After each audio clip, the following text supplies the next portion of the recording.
நீயாவது அதை படிப்பதற்கான முயற்சி எடுத்துக் கொள்ளுங்கள். அடுத்ததாக வேர்ல்டு திருக்குறள் பிரதேசம் என்று சொல்லக்கூடிய ஒரு இணையதளத்தை உருவாக்கிறோம். கடந்த கால வரலாறு 2018 இந்த இயக்கம் துவங்கப்பட்டதில் இருந்து இதுவரையில் நடைபெற்றுக் கொண்டிருக்கக்கூடிய நிகழ்வுகள் முழுவதும் வந்து கொண்டிருக்கிறது. உலகத்திலே அனைத்து தமிழர்களும் அதை பார்த்து கொண்டிருக்கிறார்கள்.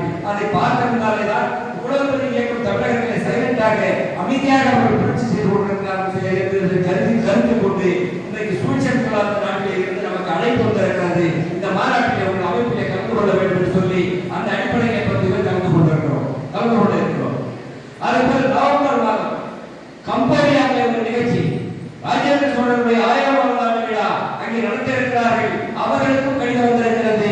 அவர்களும் நமக்கு நீங்கள் வாருங்கள், நாங்கள் எங்களுடைய நிகழ்ச்சியை நீங்கள் பங்கெடுங்கள் என்று சொல்லி அழைப்பு விடுத்திருக்கிறார்கள். இது எப்படி வந்தது என்று சொன்னால் உங்களுடைய செயற்பாட்டு மூலமாகத்தான் வந்தது. நம்முடைய இணையதளம் மூலமாக அவர்கள் பார்க்கிறார்கள். நம்முடைய கூட்டம் என்ன செய்து கொண்டிருக்கிறது, நம்முடைய கூட்டமைப்பு என்ன செய்து கொண்டிருக்கிறது என்பதை பார்க்கிறார்கள். அப்போ தமிழகத்தில் ஒரு வார அமைப்பு 25 மாவட்டங்களுக்கு மேல் இந்த அமைப்பு இருந்து கொண்டிருக்கிறது. அப்போ இவர்கள் மற்றவர்கள் எல்லாம் ஒவ்வொரு சர்க்கார் அந்த 10 லட்சம் ஏதோ பண்ணிட்டு இருக்கிறாங்க. இது இலக்கியத்தை மட்டும் பேசாமல், தமிழுக்காக மட்டுமே தமிழை மட்டுமே உச்சரிக்காமல் திருவள்ளுவர் குரல் சார்ந்த நெறியோடு பார்த்த இயக்கத்தை கொள்கையை கொண்டு செல்கிறார்கள் என்கின்ற அடிப்படையிலே தான் இந்த அமைப்பு இன்றைக்கு பலர் நம்மை அழைத்துக் கொண்டிருக்கிறார்கள்.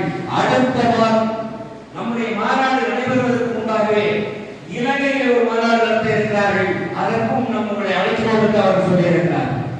எனவே வெளிநாடுகளிலே எல்லாம் நம்முடைய அமைப்புடைய பெருமை அளவிற்கு கொண்டிருக்கிறது. இன்னொரு செய்தியை நான் சொல்லுகிறேன். நம்முடைய கூட்டமைப்புடைய கொடி இதை நாம் அறிமுகப்படுத்துகிறோம். நம்முடைய அறிஞர்கள் எல்லாம் ஆய்வு செய்து இந்த கூட்டமைப்பை அறிமுகப்படுத்துகிறோம்.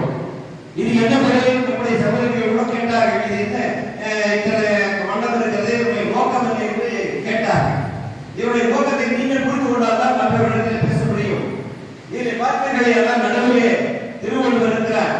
அந்த திருவள்ளுவரை சுற்றி ஊதா நீலவண்ணம் இருக்கிறது. அந்த நீலவண்ணத்துக்கு மேலே சிகப்பு, மஞ்சள், பச்சை என்று 3 வண்ணங்கள் இருக்கிறது. உங்களுக்கு தெரியும், சிகப்பு என்றால் உழைப்பை குறிக்கும், நீலம் என்று சிகப்பு என்றால் தியாகத்தை குறிக்கும், நீலம் என்றால் உழைப்பை குறிக்கும், பச்சை என்றால் வேளாண்மை விவசாயத்தை குறிக்கும்.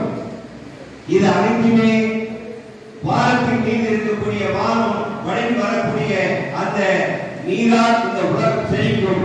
அந்த செழிப்பதற்கு காரணமாக அந்த செழித்த அந்த மனிதன், இதை உருவாக்கக்கூடிய மனிதன் உழைப்பை விதைக்கிறார், தியாகத்தை விதைக்கிறார். இதனால் அவருடைய வாழ்க்கையிலே மகிழ்ச்சி வருகிறது.